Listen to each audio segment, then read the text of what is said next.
A ver, amigos, vamos a dedicarle unos minutos a los 100 días de PPK, pero antes déjenme ustedes saludar la presencia histórica de Ángelo Flores Arauz. Tribuno. El tribuno. Gran tribuno. Felizmente es histórica y no histérica. Con él vamos a tratar varios temas, pero déjenme avanzar un poquito con lo de los 100 días de Pedro Pablo Kuczynski, ¿no? Él ha destacado el destrabe de 170 obras de agua y saneamiento, el aumento a militares y policías y la creación de Comisión Presidencial de Integridad como uno de sus principales logros, ¿no? Sin embargo, la oposición critica falta de avances en materia de seguridad ciudadana y lucha contra la corrupción y considera que hay improvisación en el Ejecutivo, ¿no? Lo conseguido por PPK sin duda no es para ponerse de pie, ¿no? Pero tampoco es para pifiar, ¿no? Aparte de ello, 90 días o 100 días es muy poco tiempo, ¿no? Y hay que darle unos meses más para que puedan desplegar todas las buenas intenciones que tienen con nuestro país, ¿no? Por ejemplo, ¿no? Vitocho dice que los primeros 100 días de gobierno no han tenido ningún tipo de notoriedad, ¿no? Y Galarreta dice que no ve nada nuevo y que ojalá PPK encuentre la ruta, ¿no? Y Jorge del Castillo lo ve un poco lentos y dice que hay que poner más fuerza en lo que se refiere a seguridad ciudadana. El más cruel de todos es Javier Vallarriestra, que dice que PPK es el más frágil y el más débil de todos los gobernantes del siglo XX y del siglo XXI. Llegó por azar y por eso es que el actual régimen se está descapitalizando vigorosamente, ¿no? Yo no creo eso, la verdad, ¿no? Creo que Javier es demasiado duro en su crítica. Creo que en el gobierno hay notables personalidades que están haciendo un gran esfuerzo, ¿no?, por sacar adelante nuestro país. Y hay otras razones que han sido dadas por el premier Zavala, ¿no? Por ejemplo, ¿no?, que el nuevo gobierno se encontró con un gobierno paralizado, entrampado, sobredimensionado, ¿no? Y cierto, ¿no?, que no tomaba decisiones y en el que la corrupción era visible de manera ostensible, ¿no? Aún así, dice Zavala, soy un optimista por naturaleza y vamos a trabajar por limpiar la corrupción y cumplir con las expectativas populares, ¿no? Así que, bueno, en líneas generales, creo que la cosa no es para llorar, tampoco para aplaudir, sino para desearle la mejor de las expectativas, la mejor de las esperanzas y, por supuesto, comprometernos aquí y en todas partes con una oposición leal y, sobre todo, constructiva, ¿no? Sí, hay un tema preocupante, porque el ministro Basombrío señaló varias veces en repetidas entrevistas que en un año íbamos a empezar a ver resultados muy concretos en el tema de la seguridad. Pero en la entrevista que el día de hoy el premier ha dado al diario El Comercio, ante la pregunta de cuándo se van a reducir los índices de criminalidad, él pasa a sostener que ya no es un año, sino son 2 años. Entonces, estamos trabajando en esos índices. El ministro del Interior se ha comprometido a que en 2 años vamos a sentir realmente una reducción de la criminalidad que tenemos actualmente. Entonces esto ya es un cambio de expectativa importante en el problema más grave que tiene la población en este país, ¿no? Hasta hace un mes era un año y lo decía el ministro del Interior. Hoy son 2 años y lo dice el primer ministro. Pero hay algo que es importante sobre eso, si me permites, es que a la policía la están desmoralizando. Cuando tú simplemente crees que los derechos ciudadanos son todos, para todos, menos la Fuerza Armada y menos la policía, los está reventando. La policía tiene que ver por el orden público, el orden interno. Y cuando ese orden se agravia con actos de terceros, tiene que restituirlos. ¿Y cómo los restituye? Empleando la fuerza que le ha dado la Constitución y la ley. La violencia Pero legítima. cuando tú utilizas lo que debes utilizar y encima no le dan las armas no letales, oye, la gente se calienta. Así es. Y los echan. Y ya tú has tenido los 20 y tantos muertos en Bagua. Y los malos son los policías. A la gente que mataron son los policías, pero resulta que los policías son los malos. malos. Estamos en el mundo al revés. Y si encima sales a decir que todas las órdenes, cuando tienes intervenciones, no se dan en el escenario de los hechos, sino se dan desde el Ministerio del Interior, oye, ¿qué vas a hacer? Te están cayendo la bala, las piedras, etcétera, y tú vas a estar con el celular. Claro, Oiga, ministro, deme permiso porque me están matando. El ministro pues llegó para el sepelio. Claro, lo que ha pasado es que en este país la izquierda ha castrado a la policía, ¿no? Esto es lo que está pasando. La izquierda está castrando a las Fuerzas Armadas y a la Policía Nacional. Bueno, hay que recuperar pues el prestigio, la decencia, la solvencia y la acción de esos policías, sobre todo porque cada vez que hay un hecho delictuoso, como saben que los pueden procesar, pueden voltear la cabeza y acá no pasa nada. Entonces tenemos realmente que hacer respetar a la policía, y no es cuestión que un juez salga a guardar a una señorita porque le sacó el kepí o el casco. No, señores, el respeto a la policía es sabiendo cuál es su función y no procesando por cosas que no se deben procesar. Y esas son las contradicciones del Perú, ¿no? Por un lado, meten en la cárcel a una persona porque efectivamente le falta el respeto a un policía en Lima y la meten en la cárcel, pero por otro lado permitimos que masacren a más de 20 policías, y a los que masacraron, a esos delincuentes asesinos que mataron a esos policías, no les pasa nada. En ningún momento van ni siquiera a una carceleta en provincia. Nada, no les pasa nada, ¿no? La izquierda ha castrado a la policía en este país, ¿no?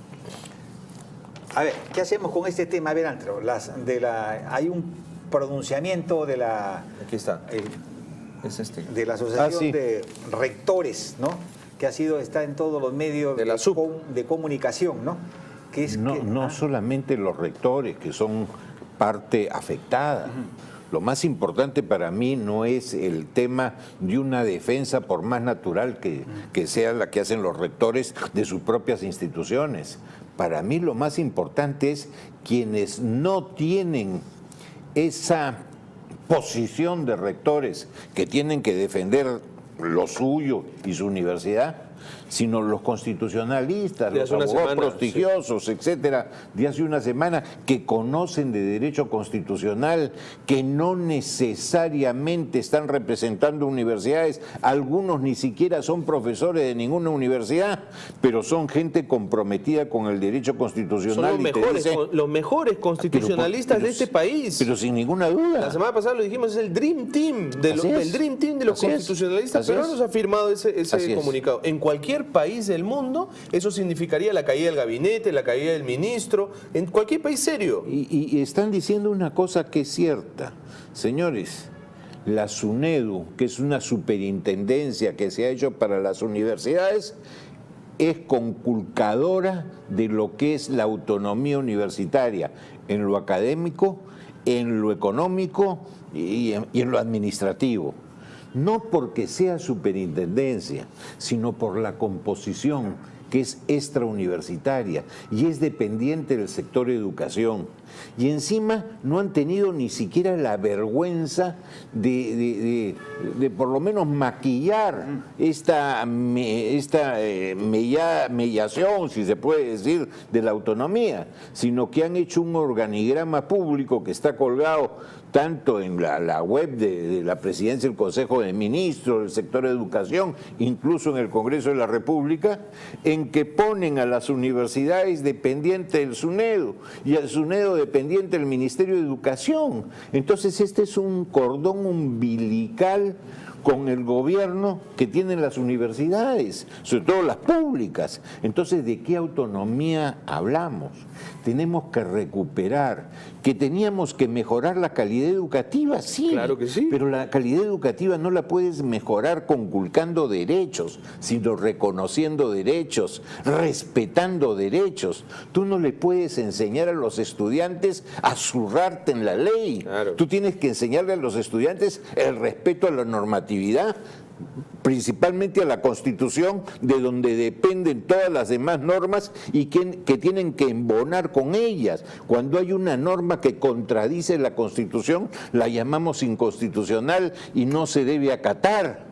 Por eso es que hay que hacer un llamado a la reflexión al gobierno y a este señor Saavedra, que puede saber mucho de economía, pero el tema universitario... Se ha presentado como una especie de Moisés de la reforma educativa, ¿no? Y su ley universitaria son los 10 mandamientos, intocables, no se pueden tocar, van en contra incluso de todo el ordenamiento. Pero acuérdate que a Moisés fue rescatado de las aguas.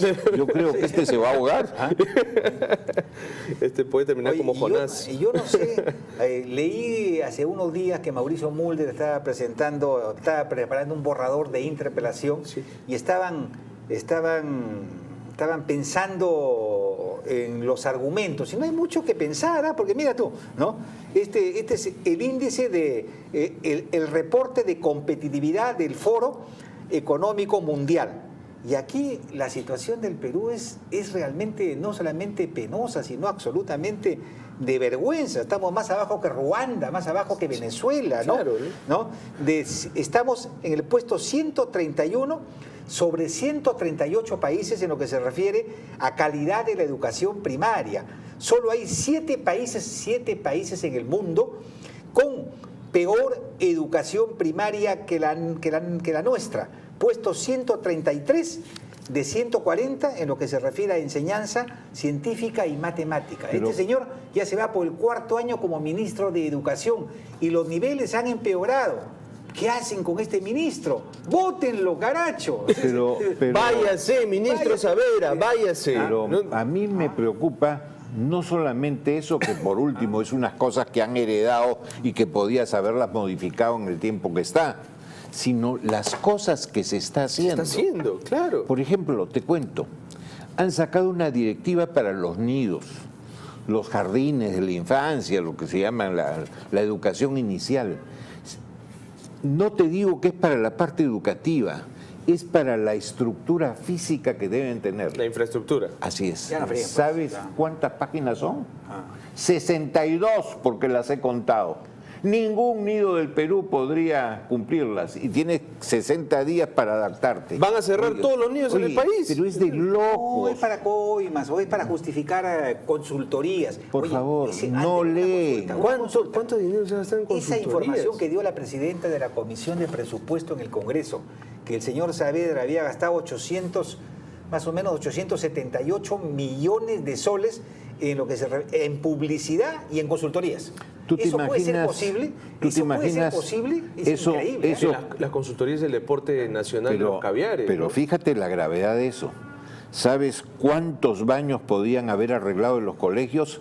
¿Cuántas calaminas que están corroídas podrías haber cambiado? ¿Cuántas carpetas? ¿Cuántas pizarras? ¿Cuántas computadoras? No, inclusive se queman las computadoras porque los depósitos ahí hay algo raro. Entonces, oye, ¿en qué mundo estamos? Tú no puedes dilapidar la plata de los impuestos en cosas que son adjetivas, y lo sustantivo, que es tener bien puestos a los maestros, tener a los maestros que puedan reciclarse con mayores conocimientos, tener infraestructura educativa lógica, tener por lo menos los baños limpios. Oye, hay escuelas que yo he revisado, he estado por todo el Perú, oye, que no encuentras ni siquiera sanitarios. Esta es la realidad, la triste realidad, y te gastas eso en cosas adjetivas. Entonces, ¿para qué tienes consultorías si tienes un ministerio? ¿Para qué tienes a los funcionarios? Si vas a actuar con consultorías, quiere decir que toda la gente que tienes metida en el ministerio no sirve. No sirve para nada. Esto es tan claro como eso. Pero por supuesto. Y esto va a pasar en la cuestión también universitaria, por eso es la preocupación. Claro, claro, ¿no? Tú no puedes estar inclusive teniendo en zozobra permanentemente a las universidades y diciéndoles yo puedo dar medidas cautelares. Oye, las medidas cautelares las da el Poder Judicial, pero no de ningún modo una institución como el SUNEDU, por más que su jefa sea una persona muy decente, pero yo creo que están equivocados. Esto es preocupante. Acá tienen que haber cambios. Esto es preocupante y hay que recordar además que el estado de postración de la educación nacional, que seamos los últimos en la educación mundial, que seamos últimos en Latinoamérica en universidades públicas, eso tiene un responsable directo. así es. Y los responsables directos de esta postración y de esta vergonzosa situación de la educación peruana son los miembros del sector izquierdista en este país. La educación en los últimos 30 años ha estado en manos de la izquierda en este país. Así que los que nos han llevado al fracaso son los izquierdistas que quieren una hiperregulación que los favorece finalmente. Oye, esto es la acabose. Tú puedes creer que han hecho registrar firmas para la administración de los fondos de las universidades públicas a gente que no tiene los poderes respectivos. Es de locos. Hay rectores que no pueden firmar porque simplemente el SUNEDU hizo registrar otras firmas. ¿Dónde estamos? Oye, qué falta de respeto con la institucionalidad del país.